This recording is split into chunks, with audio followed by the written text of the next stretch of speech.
अस्सलाम वालेकुम रहमतुल्लाहि व बरकातहू। मेरे मोहतरम बुजुर्गों, दोस्तों और मेरे दीनी भाइयों, अल्लाह तबारक ताला का शानो करम लाख लाख शुक्र अदा करता हूँ। लाख लाख शुक्र अदा करता हूँ जो नमाज पढ़ने की तौफीक दिया। तो भाई, मैं अभी भी सफरे में हूँ कि मेरा तबीयत नासाज है। तो मैं वीडियो देखने वाले से भाई से यही कहना चाहता हूँ कि आप मेरे लिए दुआ करें, आप पूरे मुल्क के लिए दुआ करें कि मेरी तबीयत नासाज है। इसीलिए आज मेरा तकरीर का उन्वान है, अक्लमंद कौन है। अक्लमंद कौन है? आप कहते किसको अक्लमंद? तो आप ध्यान से सुने, अगर भगा दीजिएगा तो समझिएगा नहीं अक्लमंद है कौन। अक्लमंद कहते किसे? मेरे साथियों, अक्लमंद कहते किसे, वो ध्यान से सुने। अगर भगा दीजिएगा अब समझिएगा नहीं अक्लमंद कहते किसे। कहने से पहले हम सबको आका मोहम्मद मुस्तफ़ा सल्लल्लाहु अलैहि वसल्लम की बारगाह में दरूद शरीफ पढ़े और फिर कि मैं अपने तकरीर का उन्वान जो रखा हूँ कि अक्लमंद। अल्लाहुम्मा सल्ली अला सय्यदना व सफीना हबीबना मौलाना मुहम्मद बारिक सल्लल्लाहु अलैहि वसल्लम अलैहि या रसूलुल्लाह सल्लल्लाहु ताला अलैहि वसल्लम। मेरे मोहतरम बुजुर्गों, दोस्तों और मेरे अजीज साथियों, अक्लमंद उसको कहा जाता है, आजकल के माहौल में जो माहौल चल रहा है, अक्लमंद उसको कहा जाता है जो अपने औलाद को डॉक्टर बना दिया, इंजीनियर बना दिया, बैंक बैलेंस जमा कर लिया, बड़े से बड़े मकान बना लिया और जमीन खरीद लिया, उसको अक्लमंद कहता है। मेरे साथियों, आजकल जो माहौल है कि अक्लमंद उसको कहा जाता है जो बड़े से बड़े बिल्डिंग बना लिया, मकान बना लिया, खेत खलियान बना लिया और बड़े को अपने बच्चे को बड़े से बड़े इंजीनियर बना दिया। अक्लमंद उसको कहता है।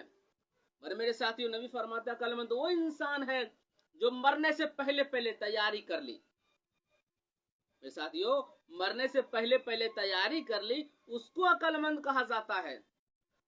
दुनिया के एतबार से अक्लमंद वो है जो बैंक बैलेंस बनाया, पर आखिरत के लिए वो कामयाबी नहीं है। कामयाबी नहीं है। किस लिए नहीं है? कि वो अपने औलादों को अच्छी बात इंजीनियर बनाइए, मैं इंजीनियर बनाने के साथ एक हाफिज बनाइए, दीनी तालीम दीजिए, तो आपके मरने के बाद भी आपके नाम के बख्शेगा। और आप इंजीनियर बना देते हैं, मरने के बाद आपको नाम से क्या बख्शेगा? मेरे साथियों, आपके नाम का क्या बख्शेगा? कुछ भी नहीं बख्श सकता है। तो वो इंजीनियर है, वो समझ नहीं सकता है। समझाने के लिए कहता मेरी क्या भूल जाइए, समझाने के लिए कर रहा हूं। दो भाई था, एक भाई कमजोर था दिमाग से। उस बाप ने क्या किया, बेटा को जो दिमाग कमजोर था हाफिज बनवा दिया। जो इंजीनियर था बड़ा बेटा, उसको इंजीनियर बनवा दिया। जब मर गया उसका बाप, तो बड़ा बेटा ढूंढता है कि इंजीनियर है, एक हाफिज को ढूंढता है कि मेरे बाप तो मर गया, कुछ कुरान खानी करवा लो।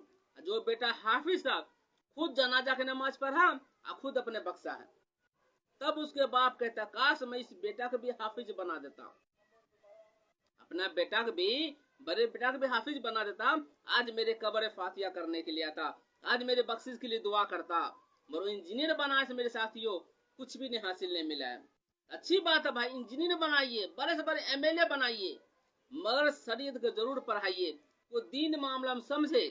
माँ बाप का क्या हुकूक है, बाल बच्चे का क्या हुकूक है, गांव समाज का आस पड़ोस क्या हुकूक है, वो समझना बहुत जरूरी है। मेरे साथियों, बैठ के मैं अपने मौजूद हट जाऊंगा कि अक्लमंद उसी को कहा जाता है जो मरने से पहले पहले तैयारी कर ली। मरने से कैसे तैयारी पहले करेंगे मेरे साथियों? पता है हम 40 साल बाद चाहे 10 साल के बाद हम मर जाएंगे, तैयार कि नहीं? कि न एक सेकेंड अल्लाह सांस दो, अल्लाह फजल है, अल्लाह करम है।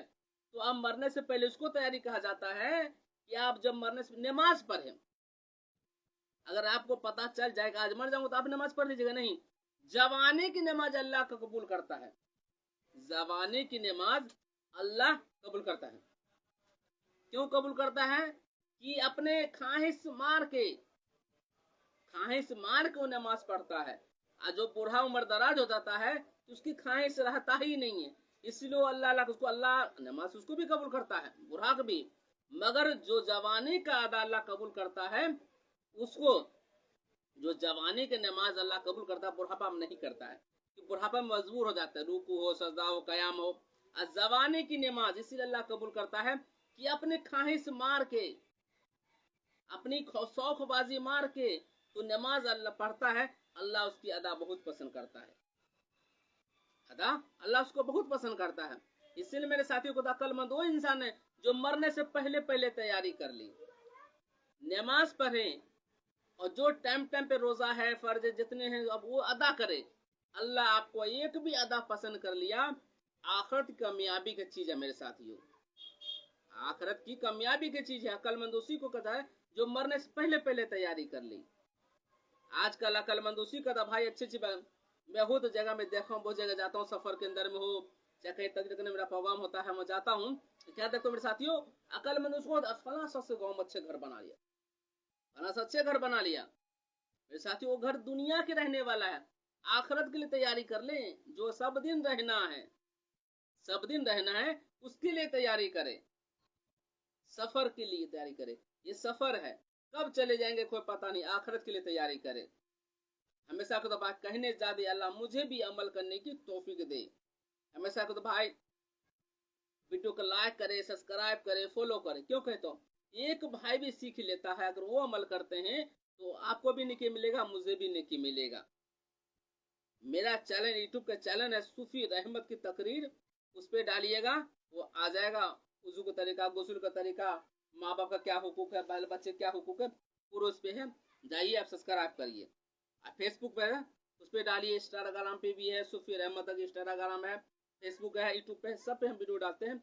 आप ध्यान से सुने और शेयर करें, एक भाई शिक्षा आपको भी नेकी मिलेगा, मुझे भी नेकी मिलेगा। मैं हमेशा कहता हूँ भाई मेरा तबीयत नासाज है, आप सब मिलकर मेरे लिए दुआ करिए। अल्लाह मेरे तबीयत जो नासाज है, तबीयत सही नहीं है, अल्लाह से दुआ करे अल्लाह मेरी तबीयत जल्दी सुधारो, जल्दी शिफा हो जाए। अल्लाह से दुआ करता हूँ, कहने जाते अल्लाह मुझे भी अमल करने तौफीक। और मेरे अब्बा जान सफ़र में हैं, अल्लाह उनके सफ़र में आसानी करे। अल्लाह से दुआ कर दो मेरे अब्बा को सफ़र में आसानी करे, और पूरे अवाम, पूरे हिंदुस्तान, पूरे मुल्क की दुआ करते रहे। जो हावी हालत चल रहा मुल्क में, जो हालत मुल्क में चल रहा है, इंशाअल्लाह कल जिंदगी रखा तो बताऊंगा, अल्लाह ने जिंदगी रखा तो, अगर चले गए तो अल्लाह चाहे बेहतर जानता है। अगर अल्लाह ने जिंदगी रखा इंशाअल्लाह कल बताऊंगा हला रोजी खाने से क्या फायदा होता है, हला रोजी खाने से क्या फायदा होता है। इंशाअल्लाह कल आपके सामने में इस नाचीज को जिंदगी रहा जरूर आपको बताऊंगा। अस्सलाम वालेकुम रहमतुल्लाहि व बरकातहू।